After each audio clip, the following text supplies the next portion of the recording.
The alien queen shouted furiously at the human. Why don't you leave me alone? On the ocean world of Nymerus, where the sky was always twilight, and the seas glowed with living light. Queen Sora stood knee-deep in the tide, her silver scales catching the soft pulse of bioluminescent waves around her.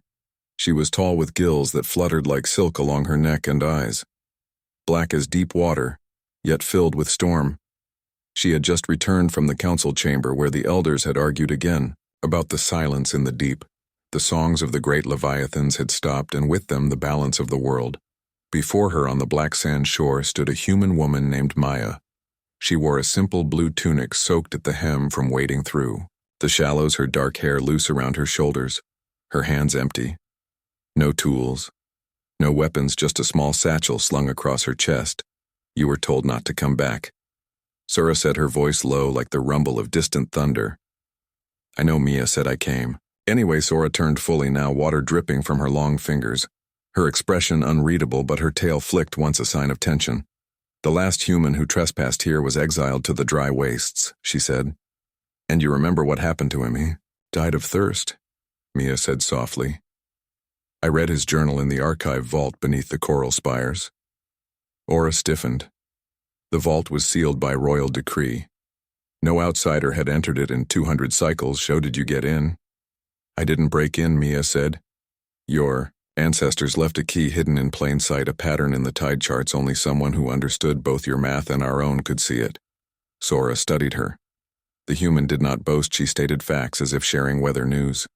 Why are you here, Maya? Because your world is dying, not from war, not from poison, but from forgetting. Sora's gills flared the word. Forgetting was worse than death among the Nymerians. Memory was life. The songs of the Leviathans carried the history of the planet. Their movements shaped the currents, their calls seeded the reefs without them. The seas grew thin, the fish vanished, the coral turned to dust. We have not forgotten, Sora said sharply. You have stopped listening, Mia replied. Silence fell between them, broken only by the gentle lap of waves and the distant cry of a sky ray circling overhead. The Leviathans did not leave. Sora said after a long moment they went silent because something scared them. Maya said, or silenced them.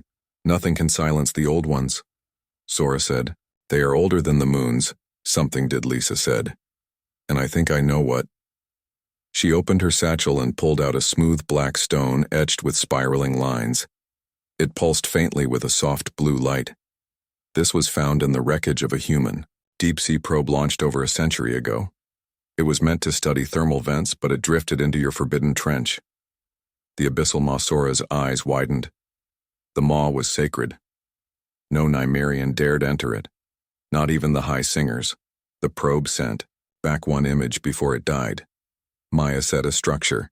Not natural, not grown, but built, buried in the trench wall, covered in your symbols. Why did your people not tell us? Because we thought it was a temple. Maya said, we didn't understand until recently that it wasn't a place of worship, it was a prison. Sora went very still. A prison for what? For the first song, Mia said, the original frequency that gave the Leviathans voice, the one your ancestors feared, because it was too powerful, too wild. They locked it away, and in doing so, they weakened the chain of memory each generation after sang a quieter version. Until now, there is almost nothing left. That is heresy, Sora whispered. Is it, Mia asked, or is it truth? You've felt it, haven't you, the emptiness in the deep, the way the young cannot hear the old calls? Sora looked away. Her shoulders slumped slightly.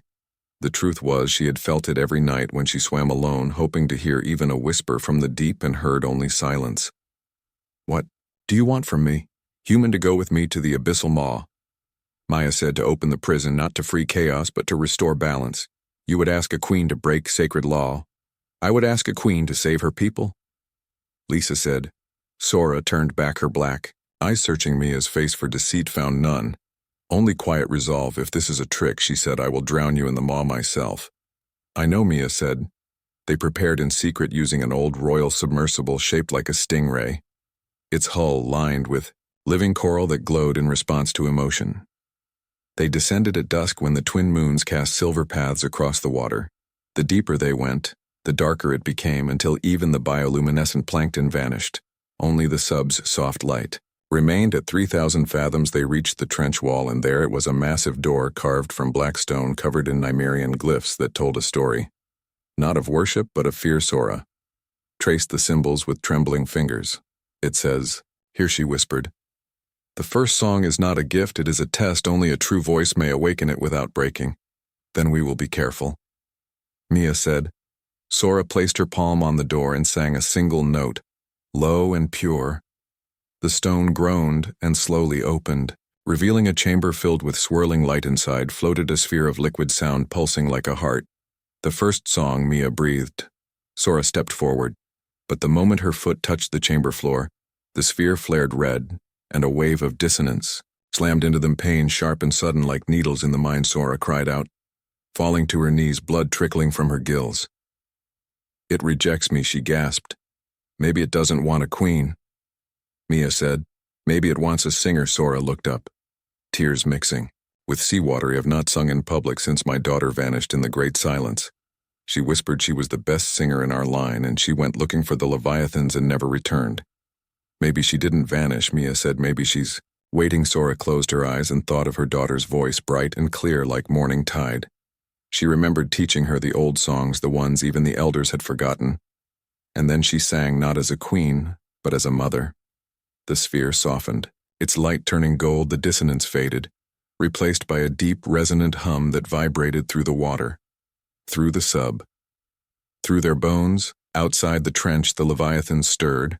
One by one, they rose from the depths, their massive forms glowing with renewed light, their voices joining Sora's in a harmony that shook the ocean floor.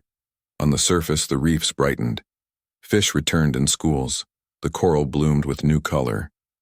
In the capital, the people gathered on the shores, weeping as the songs returned, not just sound, but memory, stories of creation, of love, of loss, all flowing back into their minds. Sora's daughter surfaced near the royal dock, her eyes wide with wonder. She had been trapped in a pocket of silence near the trench, for years waiting for the song to return. "Mother," she called, her voice strong. Sora rushed to her, pulling her close, sobbing with joy. Back in the trench, Maya watched the sphere settle into a gentle rhythm. "It's stable," she said. Sora turned to her, gratitude shining in her eyes. "You gave us back our soul," she said. "No, Lisa said you gave it back to yourselves. I just reminded you where to look." They returned to the surface as dawn broke the sky, turning soft pink over the endless sea. Sora offered Maya a place, among them, a home beneath the waves. "I cannot stay," Maya said. "My world needs me too." Sora understood. She gave her a small vial filled with liquid light from the spheres. "Oh, you carry our song with you?" she said. Mia tucked it into her satchel over her heart. Will, as the transport lifted into the sky, Sora stood on the highest spire, her daughter beside her, and together they sang a new verse. One of thanks and friendship, carried on the wind across the stars, and far away on a quiet blue planet. A woman opened her satchel and let a single drop of light fall into the ocean, knowing it would find its way home. The end. The alien queen shouted furiously at the human. "Why don't you leave me alone on the jungle moon of Thalos, where the trees grew taller than mountains and the air hummed with unseen life?" Queen Mila stood beneath the great canopy, her skin patterned like bark, her eyes deep green and watchful, vines curled around her arms, not as chains but as companions. She had not left the heart grove in 20 cycles, not since the last bloom failed and the seed of memory refused to sprout at the edge of the clearing. A human woman named Riley pushed through the thick ferns, her clothes torn by thorns, her boots muddy from crossing the river of whispers. She carried no weapon, only a small wooden box tied with vine thread. Her breath came fast, but her steps were sure. "You were forbidden to return," Mela said, her voice low like rustling leaves. "I know," Riley said. "I came anyway." Mela turned slowly, the vines around her tightening slightly. The grove itself seemed to hold its breath. "The last human who trespassed here was given to the root maw," Riley said softly. I read her final log in the archive beneath the singing stones. Mela stiffened. The archive was hidden, even from most of her own people. "How did you find it?" "Your ancestors left a trail in the pollen patterns," Riley said. "Only someone who studied both your botany and our own could follow it." Mela studied her. The human did not boast. She simply stood there, patient as a seed waiting for rain. "Why are you here?" "Because your world is forgetting," Riley said, not slowly, not gently, but all at once. Like a tree falling in silence, Mela looked away toward the Great seed pod at the center of the grove, it hung dark and dry. No light. Within the memory seed holds our history. Our songs, our names, Riley continued when it fails your. People lose themselves. They wander the jungle. Speaking in broken words, they forget how to heal. They forget how to mourn. We have tried everything, Mayela whispered. Not everything, Riley said, stepping closer. You have not asked for help. Mayela's eyes flashed. We do not need humans. You needed someone who remembered what you forgot, Riley said. She opened the box and lifted out a small seed. Glowing faintly gold, this was found in the vault of the first Earth colony ship. Riley said, the one that landed here 300 years ago. Your people welcomed them, then turned them away. When the bloom failed, they thought the humans brought the blight, but they were wrong. Mayela's breath caught. What is it? A memory seed from Earth, Riley said. Grown from the last tree that survived. Our own great forgetting long ago. We kept it safe, hoping one day we could return it to those who might need it more. Mayela reached out but pulled back. It will not work here. Our soil, our air, our light, it is all wrong. Maybe, Riley said, or maybe memory is the same. No matter the world they carried, the seed to the heart pod, the vines, parting as if sensing its purpose, Mayela placed her hands on the dry shell and sang a single note, old and cracked from disuse. Nothing happened. She sank to her knees, despair heavy in her chest. You have lost the song, she whispered. Maybe you don't need the old song, Riley said. Maybe you need a new one. Mayela looked up, tears glistening. Like, do what? Do I sing what you feel now, Riley said. Not what you remember. Mayela closed her eyes and thought of her people lost in the fog of forgetting, of children who could not name their mothers, of elders who stared at the stars with empty eyes. She thought of the human who crossed rivers and thorns, not for reward but for hope. And she sang not the song of the past but the song of now. The heart pod trembled, light bloomed within. The golden seed floated from Riley's hand and merged with the pod. A pulse spread through the jungle. The trees straightened, the flowers opened, the river of whispers sang clear and true. In the villages, the people stopped in their tracks, memories flooding back, not as pain but as belonging. Mayela's daughter, who had not spoken in years, ran into the grove and threw her arms around her mother. Mama, she cried. Mayela held her close, sobbing with joy. It worked, Riley said. It did, Mayela said, turning to her. You gave us back our roots. No, Riley said. You gave them back to yourselves. I just brought the water.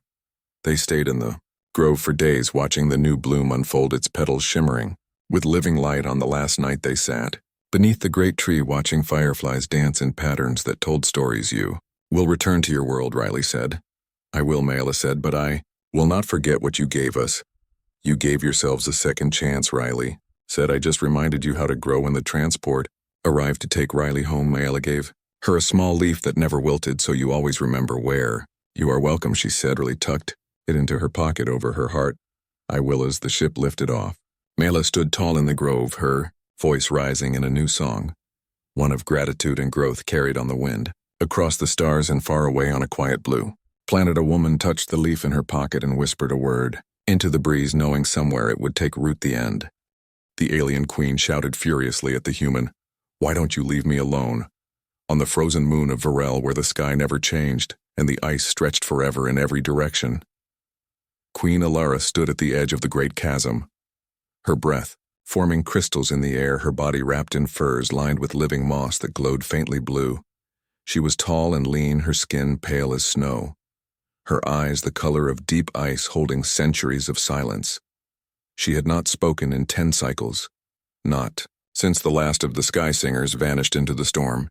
At the bottom of the slope, a human woman named Dana trudged through the knee-deep snow, her coat patched and worn, her gloves frayed at the edges, her face red from cold, but her eyes sharp and steady. She carried a small satchel slung across her chest and a staff carved from black wood that hummed softly with each step. You were told never to return. Alara said, her voice like cracking ice. I know, Dana said. I came anyway. Alara turned slowly, her long braid of silver hair catching the pale light of the distant sun. The last human who crossed this threshold was frozen in the heart of the glacier. She said, and you read his final message, didn't you? I did, Dana said. He wrote that the silence isn't natural, it's a cage. Alara's fingers twitched, the truth stung like frostbite. Our ancestors built the sky spires to speak with the stars. Dana continued. They didn't fall silent. They were silenced by what Alara asked. Though she already knew before, Dana said, your people discovered something in the deep ice. Something that scared them so much they sealed the spires shut and erased the memory from their songs. Alara looked away toward the horizon, where the tallest spire stood dark and cold against the endless white. What did they find a truth? Dana said that your world is not alone, that you were never meant to be alone. She opened her satchel and pulled out a smooth disk of ice that did not melt in her hands. It shimmered with trapped light. This was recovered from the ruins of the first human listening post on Pluto. Dana said buried under layers of cosmic dust inside was a signal, not from Earth, not from any human source, but from here, from Varel, sent over 200 years ago, the day the Sky Singers disappeared. Alara reached out but stopped short. Her hand trembling. Play it, Dana said gently. Dana placed the disc on the snow and tapped its center. A voice rose soft and clear, singing in the old tongue of Varel, a song of connection, of shared stars, of hands reaching across the void. Alara fell to her knees, tears freezing on her cheeks. That was my mother's voice, she whispered. The Sky Singers didn't vanish. Dana said they tried to answer the call from another world, but your ancestors cut the link. They feared what they didn't understand. And now we are fading, Alara said. Our young are born without song.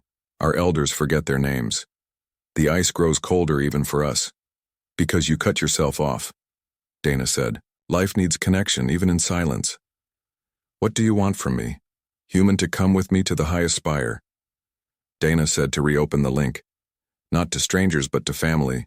Alara stood slowly, her eyes meeting Dana's. If this is a lie, she said, I will bury you deeper than the first. I know, Dana said. They climbed for 2 days, the wind howling around them, the ice shifting underfoot. The spire loomed ahead, its surface smooth and black like obsidian. At the top, a great lens pointed at the stars now covered in frost. Inside, the chamber was empty, save for a single console covered in glyph. Alara ran her fingers over the symbols, her voice catching in her throat. This is the voice key, she said. Only a blood descendant of the first singers can activate it. Then, sing, Alara said. I cannot, Dana said. My voice is not yours. You don't need to sing the old song, Dana said. Sing your truth.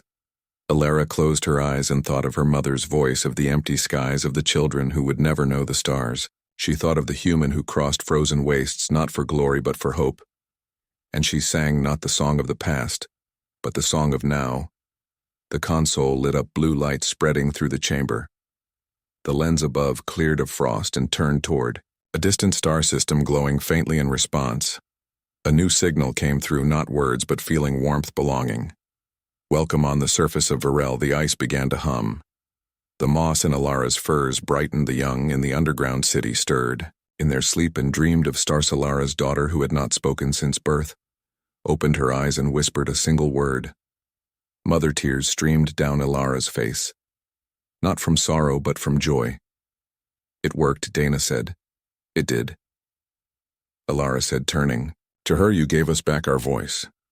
No, Dana said, you gave it back to yourselves. I just reminded you it was still there. They stayed in the spire for a week, calibrating the signal, teaching the system to sustain the link without constant input. On the last night, they stood on the observation ledge, watching the auroras dance across the sky in colors no Varelian had seen in generations. You will return to your world, Dana said. I will, Alara said. But I will not forget what you showed us. You showed yourselves grace, Dana said. I just handed you the mirror when the transport arrived to take Dana home. Alara gave her a small vial filled with liquid light from the spire cories. Oh, you never lose your way home, she said. Dana fastened it around her neck and smiled. I won't, as the ship lifted off. Alara stood tall on the spire ledge, her voice rising in a new song, one of reunion and promise, carried on waves of light across the stars. And far away on a quiet blue planet, a woman touched the vial at her throat and whispered a word into the wind, knowing somewhere it would be heard. The end. The alien queen shouted furiously at the human. Why don't you leave me alone beneath the red sky of Zenthara? The air hung thick with ash and the scent of burning moss. The ground trembled softly, like a sleeping beast breathing, and in the heart of the obsidian palace stood Queen Vela, her form tall and regal, her skin shimmering like oil on water, her eyes twin pools of liquid gold. She wore no crown yet. Every movement spoke of command. Her voice did not roar. It cut like glass. Before her stood a human woman named Lisa. She was small compared to the towering alien, her clothes torn from travel. her boots caked in gray dust, her hands empty, no weapon, no device. Just the quiet strength in her stance. She did not bow. She did not speak. First, she simply waited. You dare return? Vela hissed, her 6 fingers curling into fists. The last human who stepped foot in this chamber was fed to the sky serpents. I know, Lisa said, her voice low but clear. I read the records in the ruins of your Eastern Archive, the one buried under the glass dunes. Vela went very still. The archive had been sealed for 300 cycles. No living Zenthari had entered it. Not even the high priest. Shoshi whispered. I followed the star maps. Your ancestors. Left behind, Lisa said. They pointed to a truth you've forgotten. Or maybe you chose to bury it. Silence stretched between them, broken only by the distant cry of a windhawk circling the spire. You speak in riddles, human, said Vela, stepping closer, her golden eyes narrowing. You think clever words will spare you. I speak in facts. Lisa said, your people are dying. Not from war, not from famine, but from silence. Vela flinched as if struck. The word silence was forbidden among the Zenthari to speak. It was to invite the hollowing, the slow fading that had claimed thousands, their voices first, then their thoughts, then their very presence, until they vanished like mist at dawn. How do you know of the hollowing? Vela demanded, her voice trembling. How? Because it happened to us too. Lisa said, on Earth long ago we called it the Quiet Plague. It stole our children's laughter, our elders' stories. It made us forget how to speak to one another until we were alone in crowds. Vela stared at her, disbelief warring with desperate hope. But you survived. The human woman nodded. We found the cause, a signal, not a virus, not a germ, but a frequency buried in the deep space comms from an old satellite. It resonated with our brainwaves, disrupted our connection to language, emotion, memory. And you think we suffer the same thing? Not think, Lisa said. No, your ancestors built the great resonators on the moon of Kale to amplify their songs, to speak across stars. But something changed. The signal inverted. It became a drain. Not a gift. Vela turned away, her long silver hair catching the dim light streaming through the crystal windows. The resonators have been silent for generations, she said. No one knows how to wake them. I do, Lisa said. Vela spun back, eyes blazing. You. Lisa reached into her jacket and pulled out a small disc made of black metal etched with spiraling glyphs. It hummed faintly, warm to the touch. This is a key, she said, recovered from the wreckage of the first human ship that ever visited your system 200 years ago. Your people shot it down thinking it was a weapon, but it was a peace offering. Inside was a data core containing your own language, your songs, your history. The humans tried to return it, but no one answered their call, so they kept it safe, waiting for the day you'd be ready. Vela's breath caught the glyphs on the disc, matched those in the sealed archive. Why now, she asked.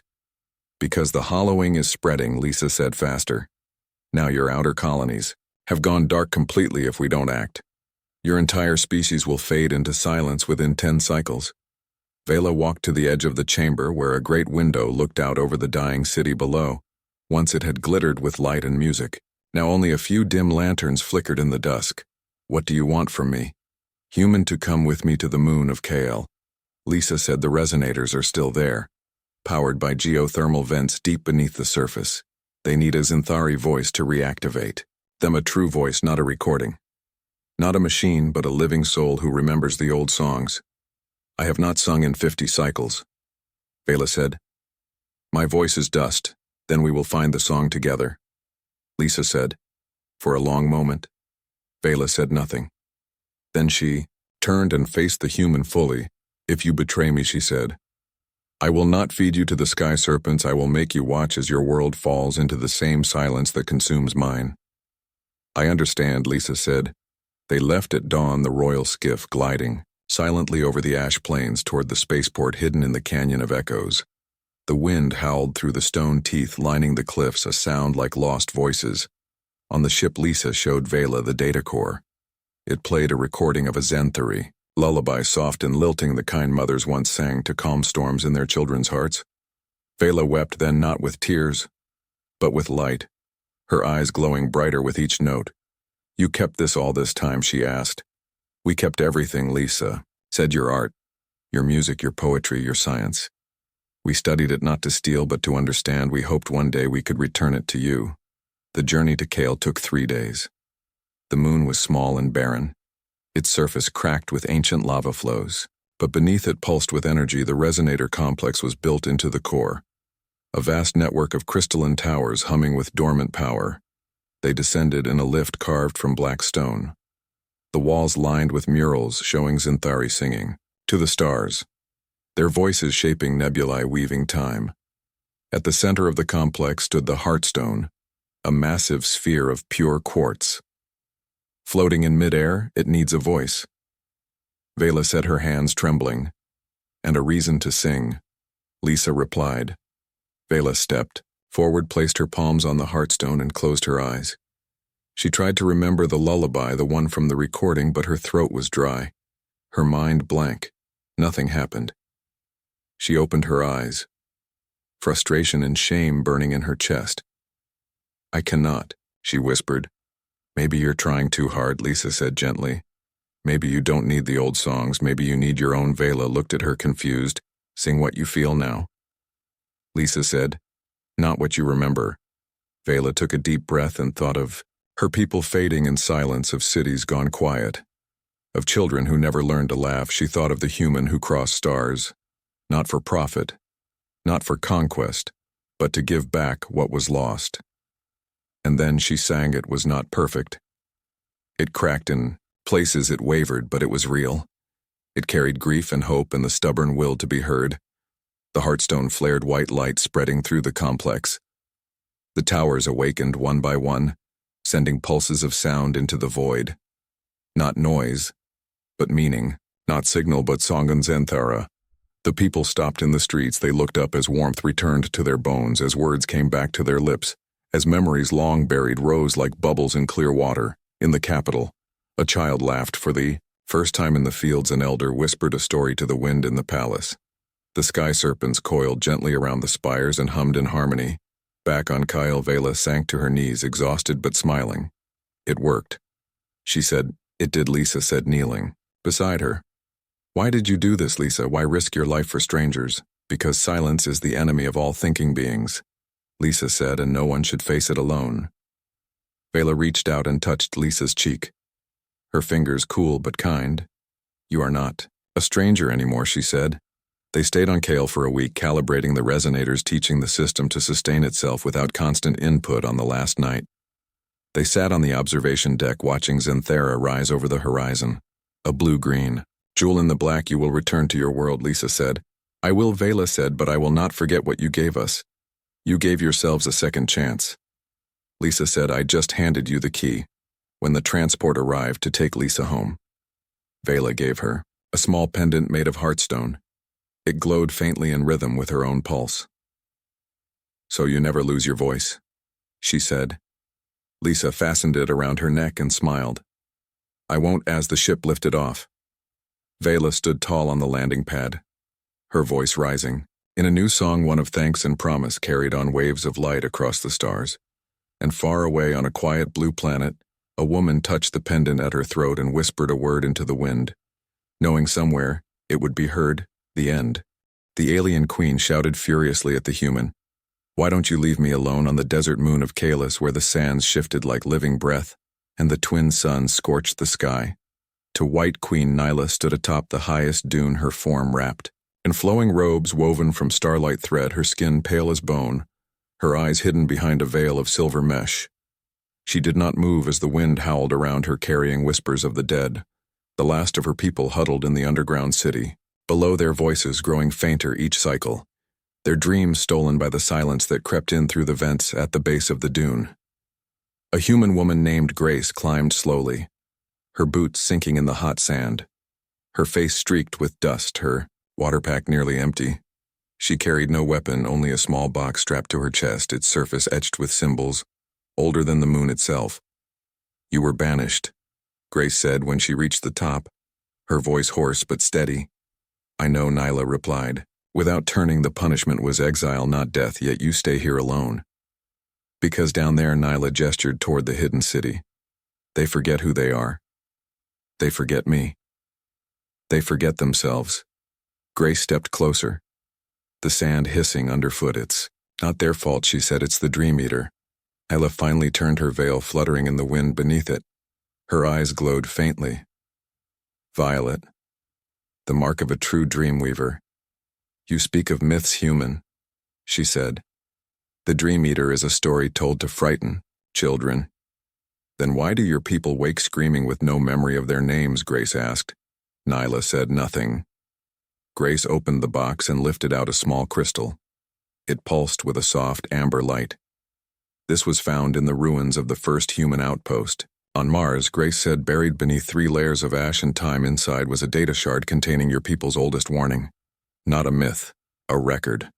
The Dream Eater is real. It's not a beast. It's a machine. Nyla. Stiffened, a machine built by your ancestors. Grace said they called it the Mind Loom. Meant to heal trauma by weaving peaceful dreams, but something went wrong. It began feeding on strong emotions. Joy, grief, love. It grew hungry. And when your people tried to shut it down, it fled into the deep caves beneath the city and went dormant for centuries until the last great quake woke it. And now it feeds on us, Nyla whispered. Yes, Grace said. And it's getting stronger every cycle. It takes more than dreams. Now it takes identity. Nyla looked toward the city entrance, a faint blue glow flickering deep below. What do you want from me? To come with me to the heart chamber, Grace said. The loom can only be shut down by a dreamweaver of royal blood. Someone who still remembers the old songs of Sleepy have not dreamed in 50 cycles, Nyla said. My nights are empty. Then we will give you a dream worth remembering, Grace said. They descended through the ancient tunnels carved from black stone, the walls lined with faded murals showing dreamweavers, guiding souls through starlit seas. The air grew colder the deeper they went, until their breath misted in the dim light. At the center of the moon, beneath layers of rock and time, they found it. The Mind Loom, a vast web of silver threads pulsing with stolen memories. Faces flickered in the strands. Children laughing, lovers holding hands. Elders telling stories, all trapped in endless loops. Nyla gasped. One face was her mother's. It's feeding on them. Grace said, not just stealing but consuming. How do we stop it? You must enter the weave, Nyla said, her voice trembling. Only a dream weaver can walk the threads without being unraveled. And if I fail, then you become another face in the web, Grace said. But I believe you won't. Nyla took a deep breath and stepped forward. The threads parted for her, glowing brighter as she passed through. The chamber hummed with 1,000 silent cries. The center floated the core, a sphere of liquid shadow swirling with stolen light. Nyla reached out, but the moment her fingers neared it, the loom lashed out, wrapping threads around her arms, pulling her toward the core. Grace lunged forward, grabbing Nyla's waist and bracing against the stone floor. Hold on, she shouted. Nyla closed her eyes and remembered her mother's voice singing the lullaby of the twin suns. She remembered her first dream walk, the stars guiding her through the void. She remembered the taste of rain on Kalis before the great drought, and she began to sing, not with her voice but with her soul. The loom shuddered, the threads loosened, the faces in the web smiled, then faded one by one, returning to their owners. The core cracked, light bursting from within. The Dream Eater screamed, not in sound but in feeling, a wave of sorrow and hunger and loneliness, so deep it made Grace weep. It was never evil. Nyla realized it was just lost. She reached into the core and pulled out a single thread glowing gold. The original command. She whispered, restore, not consume. She wove it back into the loom. The machine stilled. The threads softened, the chamber filled with warm light. Above ground, the people of Kalis woke with tears on their cheeks, their memories whole, their dreams, their own. Nyla's daughter ran through the streets calling for her mother, her voice clear and strong back in the chamber. Nyla sank to her knees, exhausted but smiling. It's over, Grace said, helping her up. For now, Nyla said, but the loom will need a keeper, someone to guide it. I can stay. Grace offered. No, Nyla said, your world needs dreamweavers. Too. She removed her veil and pressed it into Grace's hands. This will help you hear the silent dreams on Earth, she said. Grace tucked it into her pack over her heart. Thank you. As they emerged into the sunlight, the twin suns cast long shadows across the dunes below the city. Doors opened and people spilled out, blinking in the light, some laughing, some crying, all alive. Mila raised her hand and they fell silent. Not from fear, but from love. We remember, she said, and we will never forget again. Grace boarded the transport as dusk fell, the sky turning violet, and Gold Nyla stood on the highest dune and sang a new lullaby, one of healing and hope carried on the wind across the stars. And far away on a quiet blue planet, a woman placed a silver veil over her eyes and dreamed of twin suns rising over endless dunes. The end.